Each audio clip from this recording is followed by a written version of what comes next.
আজকে আমার ভিডিও করতে খুব ভালো লাগছে। এই জন্য কী বলতেছি কী করতেছি আমি জানি না। ভিডিও যাই কাজ করছি সব ভিডিও করেই যাচ্ছি। হ্যাঁ, আজকে ভার্সিটি নাই, একদম করছি অবশ্য কিছুগুলো।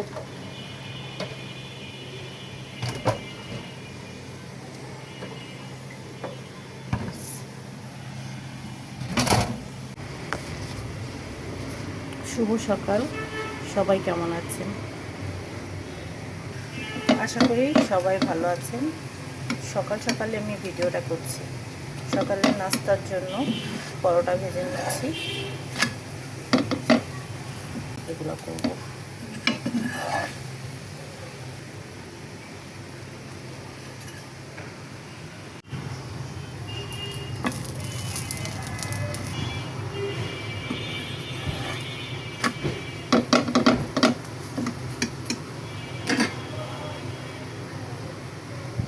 পরোটা ভেজে নিচ্ছি। অনেক দিন পর বাসায় পরোটা ভাজা হচ্ছে। রেগুলার কয়দিন রুটি খাওয়া হয়েছে, এখন আবার কয়দিন পরোটা খাওয়া হবে। একটু রুটিও আছে, যে যেটা খেতে চায় আর কি।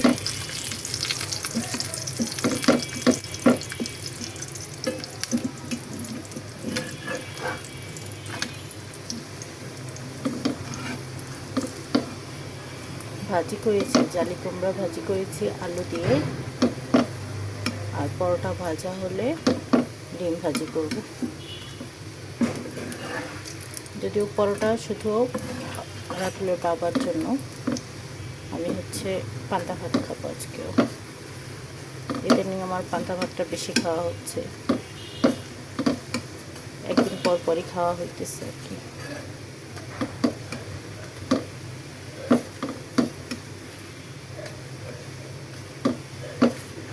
দুইটা রুটি আর খাওয়া যে কথা, অল্প কয়টা পান্তা ভাত খাওয়া একই কথা, দুইটাই কার্বোহাইড্রেট। তো পান্তা ভাত খাওয়াতে যে আমি মোটা হয়ে যাচ্ছি তা কিন্তু না। প্রতিদিন সকালে তো দুইটা রুটি বা দুইটা পরোটা খেতামই, তার পরিবর্তে মাঝে মাঝে পান্তা ভাত খাওয়া হয়, অল্প পরিমাণে খেলেই হয়।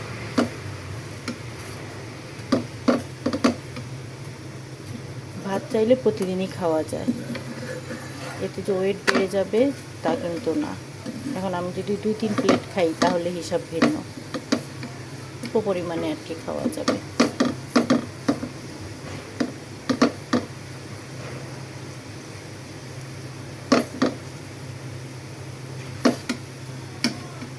যাক, পরোটা ভাজা হয়ে গিয়েছে, এখন আমি ডিম ভাজবো। আগে একটা পরোটা ভেজেছি, আরেকটা ভাজলাম, দুইটা। একটু আগে ছেলেকে দিয়ে বাজার করাইলাম, লাউ বানাইছি। লাউটা অনেক সুন্দর। আর এই যে মিষ্টি কাঁচামরিচ, আর এই যে মিষ্টি কুমড়া। মিষ্টি কুমড়াটাও ভালো মনে হচ্ছে, খুব সুন্দর মিষ্টি কুমড়াটা। এমন এটার চামড়াও খাওয়া যাবে।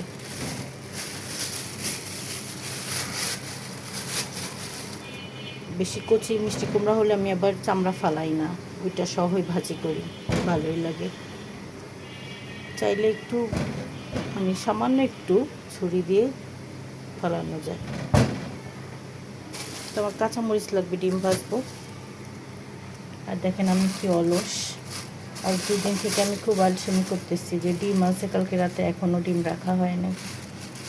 তো এখনই রেখে দিই, আলসেমি করলে আর রাখাই হবে না, তাই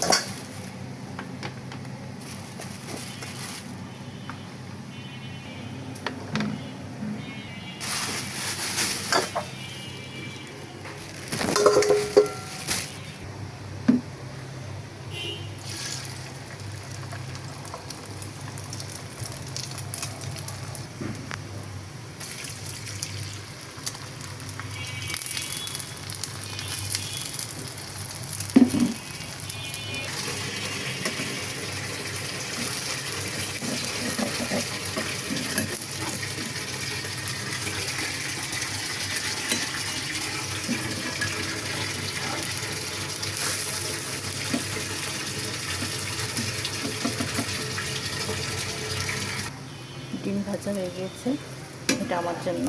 আমারটা গোল হলো না, জায়গার অভাবে আঁকা বাঁকা হয়ে গেছে, যেদিক দিয়ে পারছে জায়গা করে নিয়েছি। যাই হোক, আমি এখন এগুলো টেবিলে দিয়ে দিচ্ছি।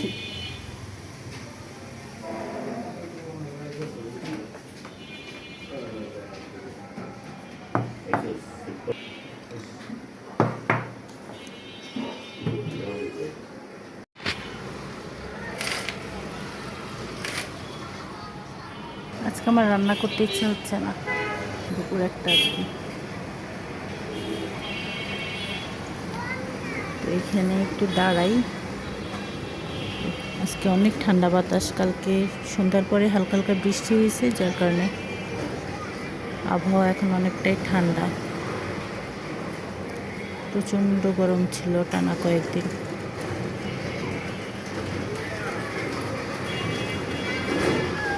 মাঝে মধ্যে এমন করি, আমার যখন রান্না করতে ইচ্ছা করে আমি শুধু বারান্দায় দাঁড়াই, জানালার পাশে দাঁড়াই, এনার্জি নেই আর কি। অবশ্য আজকে বেশি একটা ঝামেলা নাই রান্নায়।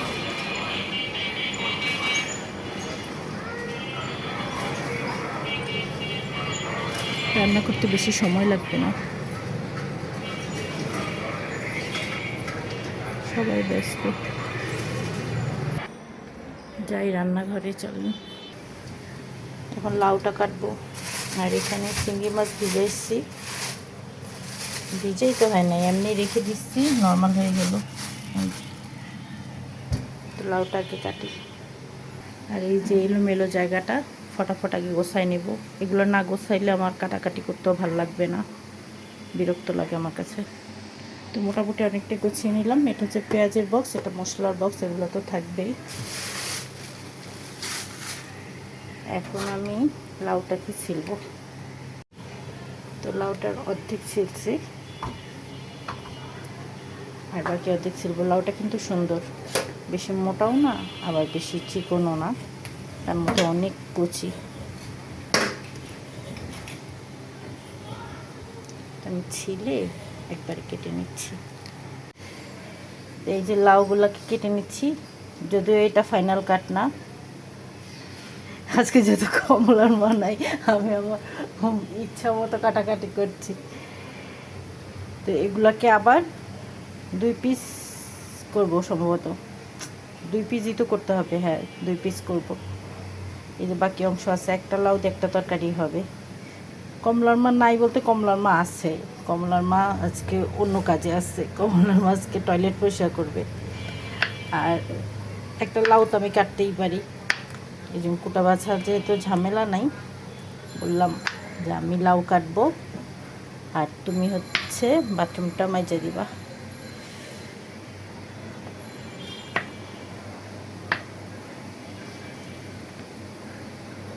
তো একে তো আজকে আমার আসলে রান্না করতে ইচ্ছে হইতেছে না, অল্প রান্না থাকলে এরকম আমার ইচ্ছা করে না, আসলে কেমন জানি গুরুত্ব কমে যায়। যাই হোক, এভাবে কাটতে থাকলে এক হাতে আজকে সারাদিন লেগে যাবে। তো আমি পুরো লাউটা কেটে নিই। তো লাউগুলো কাটা শেষ। লাউ তো সাধারণত আমরা মোটা মোটা করেই কাটি, এরকম করে তো আসলে কাটা হয় না, কিন্তু আজকে স্বামীর ইচ্ছা পূরণ করলাম। মেলা দিন থেকে এইভাবে খাইতে চাইতেছে, বলছে পাতলা পাতলা করে কাটো, চিংড়ি মাছ দিয়ে রান্না করো, কিন্তু আমি তার ইচ্ছা আর পূরণ করি নাই, আজকে করলাম। যাক, এখন রান্না শুরু করি।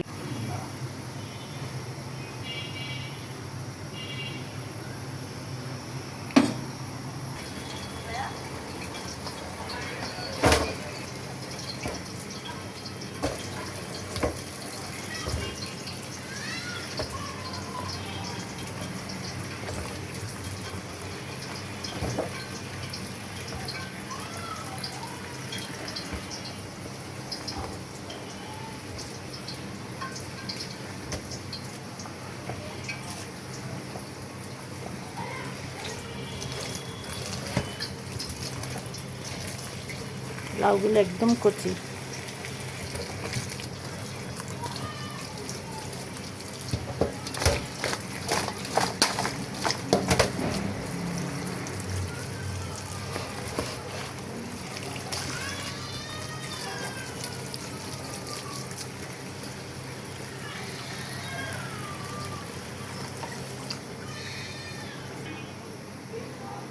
ভাবছিলাম মিষ্টি কুমড়া ভাজি করব, কিছুই করব না, ইচ্ছে হইতেছে না আজকে কিছু করতে।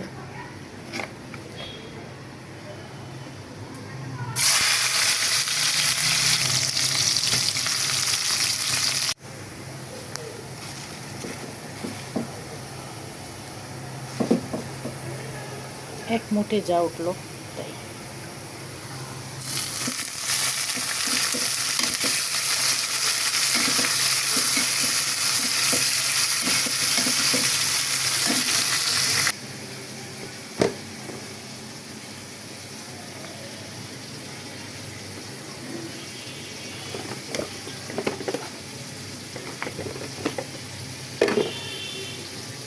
আমি একটু রসুন বাটা নিয়ে নিচ্ছি, আর অল্প একটু সরিষা বাটা দিব।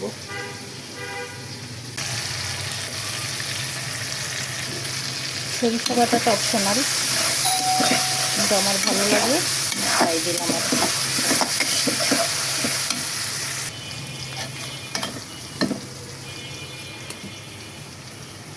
জিরার গুঁড়া, মরিচের গুঁড়া,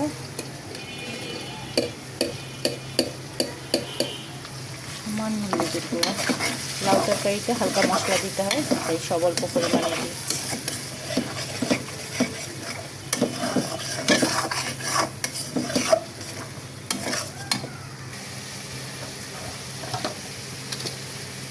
লাউগুলো নিয়ে নিচ্ছি।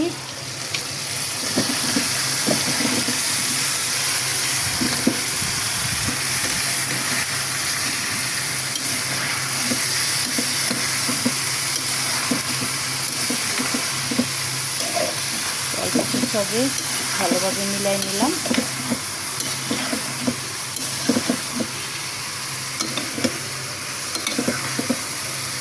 এবার বাকিগুলোও দিয়ে দিচ্ছি।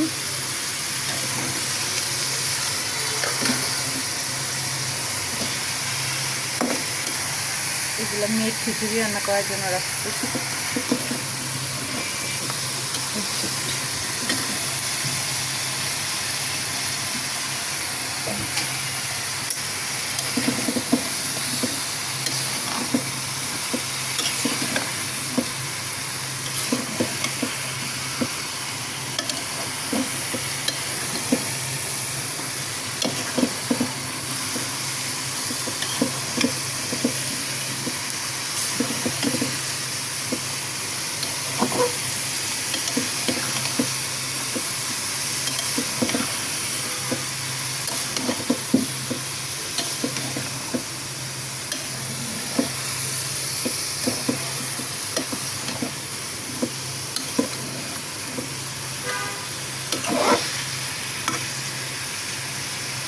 হয়ে গেল মশলা।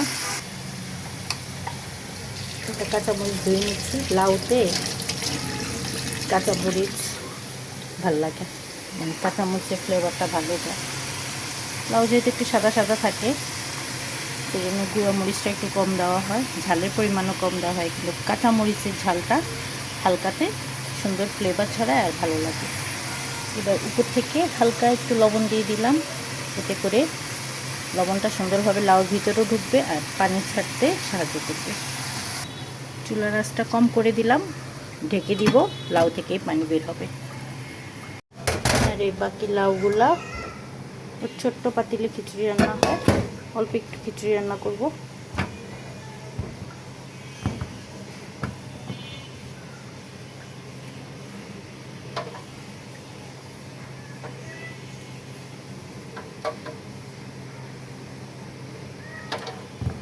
বিচিগুলো ফেলে দিচ্ছি।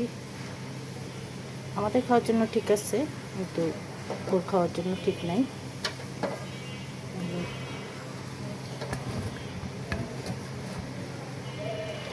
একদম কচি অবশ্য বিচিগুলো।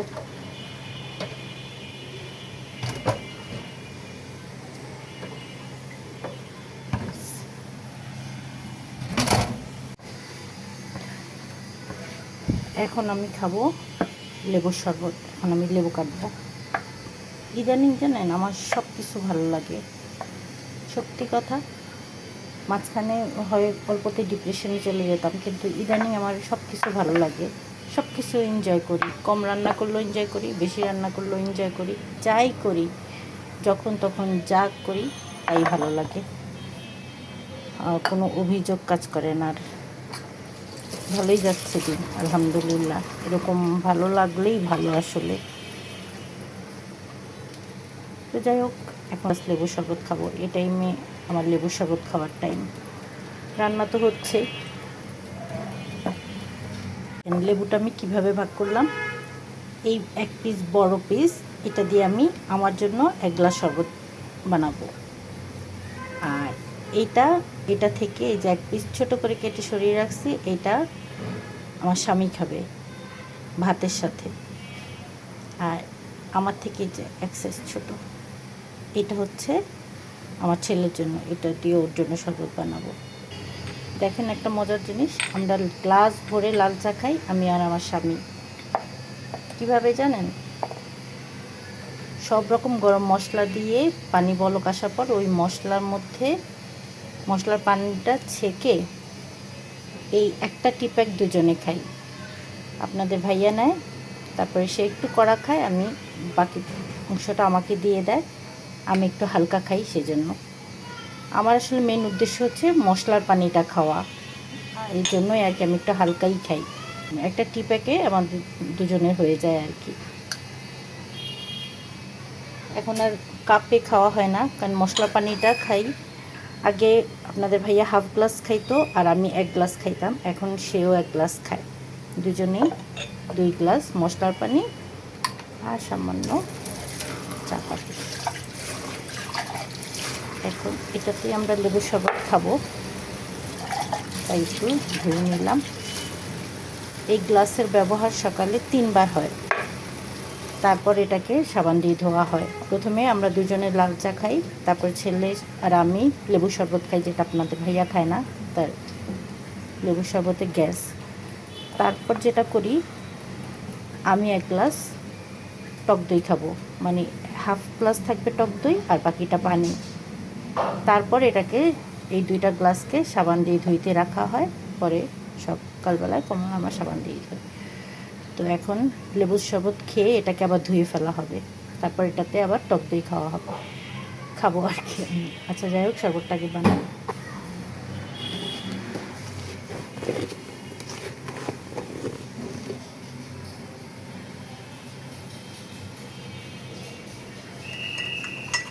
আজকে আমার ভিডিও করতে খুব ভালো লাগছে,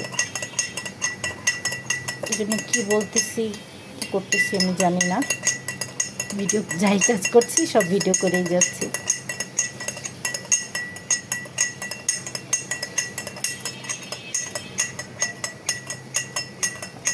অল্প চিনি দিলাম, তাও এই যে টেবিল চামচ, এটা 1 চামচ দেওয়া হয়েছে আমার স্বাস্থ্য সচেতন ছেলের জন্য।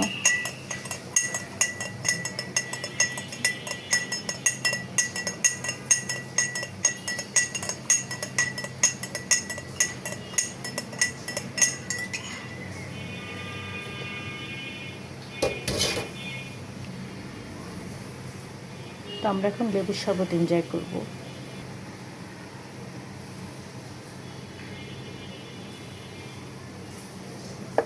লেবুর শরবতের পর থাকবে বাদাম, এটা আমার জন্য।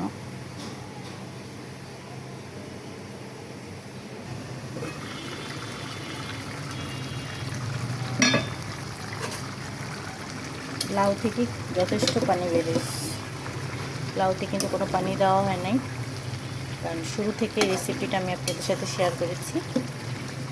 ঢেকে রাখার কারণে পানি বের হয়েছে। লবণটা পারফেক্ট আছে। দাঁড়াও কমলার মা, কমলার মায়ের কাজ শেষ, বাথরুম পরিষ্কার করে চলে গেল। আর আমি এখন ভাত বসাবো, চালগুলো ভালো করে ধুয়ে নিচ্ছি, তারপরে আমার কাজও শেষ, মানে ভাত হলে আর কি।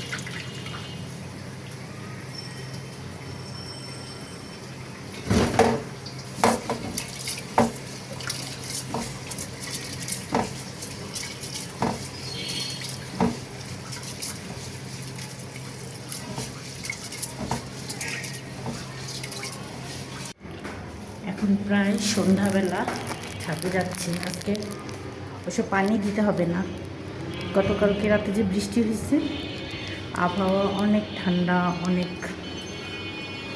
রোদ কম ছিল, রোদের তাপও কম ছিল,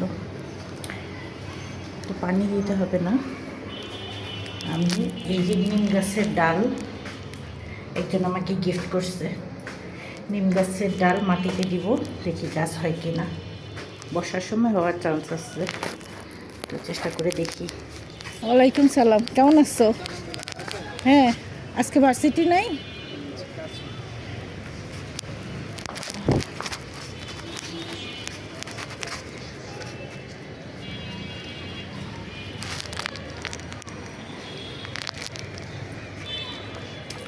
এই যে এই কচু গাছের গোড়া একদম নরম থাকে, পিঁপড়া ধরে গেছে। আচ্ছা, আমি পানি দিয়ে ধুয়ে দেবো। কচু গাছে দেখেন কি পরিমাণে পিঁপড়া ধরছে। আর এই যে চারা হয়েছে অনেকগুলো অপরাজিতার, এগুলো সরাই ফেলবো। তো এর গোড়াগুলা নরম থাকে, মানে মাটিটা নরম থাকে, ভিজা থাকে আর কি, এটার গোড়ায় দিয়ে যাব।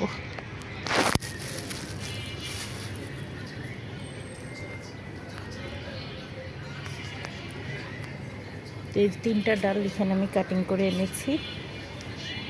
এই ডালটা একদম বেশি ছোট, জানি না এটা হবে কি না, তারপরে দিয়ে রাখি, দেখা যাবে এটা থেকে পাতা বের হয়েছে। আসলে যাই দিচ্ছে ঠিক আছে, নিজে ছিঁড়ে আনলে হয়তো চয়েস করে আনতে পারতাম। বিসমিল্লাহির রহমানির রহিম। যতটুকু নিচে আমি চামড়া ফেলে আসছি, এই যে যতটুকু চামড়া ফেলে আসছি, প্রায় 3 ইঞ্চির মতো, অতটুকুই মাটির নিচে যাবে আর কি। সেটা দিয়ে দিচ্ছি। এখানে আবার সাদা অপরাজিতা উঠতেছে, এখানে বিচি দিচ্ছিলাম। এখন এগুলোর মুখ পলিথিন দিয়ে বেঁধে দিব। আমি পলিথিন আর রাবার নিয়ে আসছি। এখন এই যে পলিথিন দিয়ে 3টা, এই যে ছোটটা বড়গুলা পলিথিন দিয়ে দিয়েছি, যেন উপরের থেকে ডালগুলা রোদের তাপে শুকায় না যায়। এখন আমি একটু পানি দিয়ে দিব। আর কচু গাছের পিছে এই যে দেখেন কি পরিমাণে পিঁপড়া।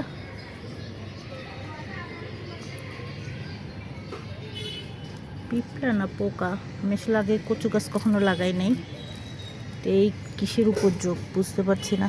আচ্ছা, ধুয়ে দিয়ে যাই, এগুলা পানি দিয়ে ধুয়ে দেব। আর এই যেমন পুঁই শাকগুলো একটু একটু করে বড় হচ্ছে। আর এই যে এখানেও কচু গাছগুলো হচ্ছে। 8টা দিচ্ছিলাম কচুমুখী, তার মধ্যে গাছ হয়েছে 1টা, 2টা, 3টা, আরেকটা উঠতেছে।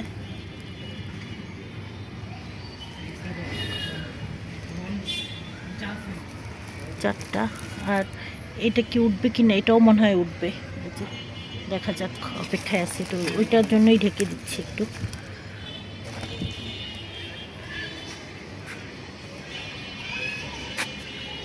আর মাশাআল্লাহ, গত সপ্তাহে পুঁইশাক খেয়েছি, আবার পুঁইশাক অনেক বড় হয়েছে। এই সপ্তাহ শেষের দিকে খাওয়া যাবে। মাশাআল্লাহ, এবার পুঁইশাক অনেক ভালো হচ্ছে।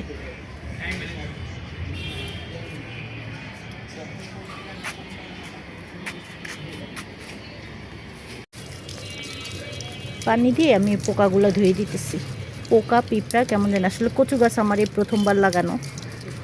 কচু গাছের নিচের ডালগুলা শুনলাম কি, আমিও দেখছি আসলে এরকম হলুদ হয়ে যায়, তো ওইটা কাইটা কাইটা দিতে হবে।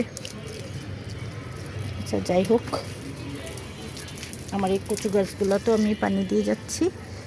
কচু গাছের মাটি যত ভিজা থাকবে ততই ভালো। এটা একটু ঢেকে রাখতেছি, ছায়া থাকলে চারাটা তাড়াতাড়ি বের হবে, আমার ধারণা আর কি। যাক, অন্যান্য গাছগুলোতে আমার ছেলেই পানি দিয়ে দিবে, আমি এখন এগুলাতে একটু একটু, এই পাশের গুলাতে একটু একটু করে দিয়ে যাচ্ছি। বৃষ্টি হওয়ার সম্ভাবনা আছে।